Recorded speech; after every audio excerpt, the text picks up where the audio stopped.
Tu bloques quand tu parles français? Voilà 8 règles pour contrôler ton stress.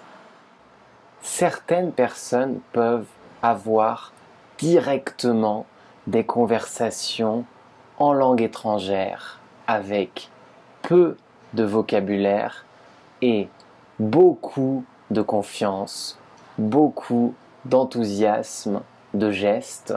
Mais pour la majorité d'entre nous, ces conversations font peur, sont stressantes.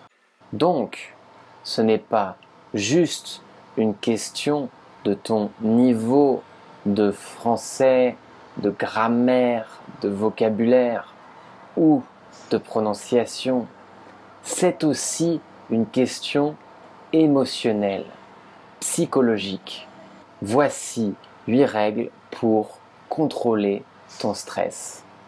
Première règle, comprendre que ta peur d'être jugé par l'autre est exagérée. Exemple de situation. Quand toi, tu vois une personne étrangère faire des efforts pour parler ta langue, as-tu un jugement négatif sur cette personne? Penses-tu que cette personne est stupide? Non, bien sûr que non. Donc, il ne faut pas être obsédé par le jugement des autres. Deuxième règle, si une personne qui parle français te demande « Tu parles français ?» Réponds « Oui, un peu, et j'aime pratiquer cette belle langue. » C'est une réponse meilleure que une réponse très négative, comme par exemple « Je parle un peu, mais mal. » Alors, la personne peut croire que tu ne veux pas parler français et ton interlocuteur pense t'aider quand il change et parle anglais. Mais si tu étudies la langue française, c'est que tu aimes cette langue. Alors, il faut le dire. C'est l'indication que tu aimes et que tu veux pratiquer et c'est un compliment honnête. La personne s'intéressera aussi à toi et te demandera d'où tu viens et blablabla et blablabla. Troisième règle, c'est difficile mais pendant une conversation, ne vérifie pas chaque mot que tu dis car cela diminue trop la vitesse de la communication.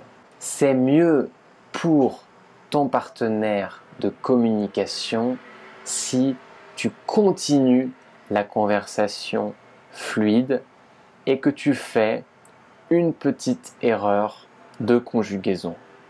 Les erreurs ne sont pas graves. En général, ton interlocuteur de conversation comprend et pourra corriger, par exemple, une erreur par minute. Quatrième règle, concentre-toi sur le message que tu veux transmettre. Ne te concentre pas sur ton image. Voilà une analogie avec un sportif. Par exemple, un joueur de football doit se concentrer sur le ballon, pas sur les spectateurs, pour éviter le stress. Cinquième règle, quand tu as complètement oublié un mot, il ne faut pas chercher plus de 5 secondes ce mot, car ton interlocuteur attend et pour lui, ce mot n'est peut-être pas très important. Tu peux trouver une autre manière de dire les choses. C'est un très bon exercice pour apprendre à débloquer rapidement les situations. Règle numéro 6. Félicite-toi pour le niveau déjà atteint. Dans mon autre vidéo, j'explique pourquoi apprendre le français, c'est bon pour la santé et pour beaucoup d'autres choses. Alors, félicite-toi de passer du temps à pratiquer et à progresser petit à petit. Donc, bravo pour tout ce que tu connais déjà. Ne compare pas ton niveau avec le niveau des autres, mais compare ton niveau d'aujourd'hui avec ton niveau de il y a 2 mois, par exemple. Il faut voir le verre à moitié plein, pas à moitié vide. Règle numéro 7. Tu ne peux pas toujours gagner. La communication, c'est avec 2 personnes. Certaines personnes sont compréhensives, très patientes, et d'autres personnes sont l'opposé. Parfois, il y a une plus ou moins bonne connexion avec la personne, comme dans ta langue maternelle. Donc, si il y a une difficulté de communication, ce n'est pas nécessairement toi, c'est peut-être l'autre personne. 8e et dernière règle, continue à étudier et à pratiquer. Bien sûr, c'est plus facile avec le temps.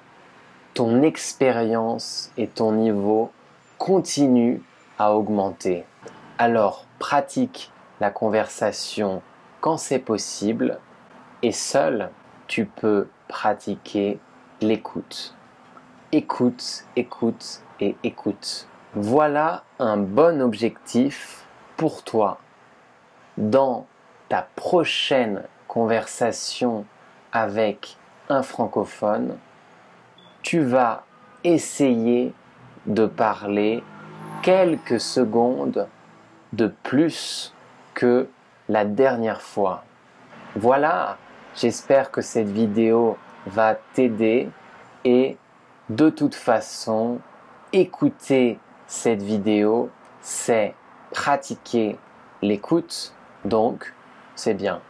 Si tu as d'autres techniques pour diminuer le stress, tu peux partager dans un commentaire cette technique. Si tu le souhaites, tu peux aussi aimer la vidéo et t'inscrire à ma chaîne YouTube pour recevoir d'autres vidéos.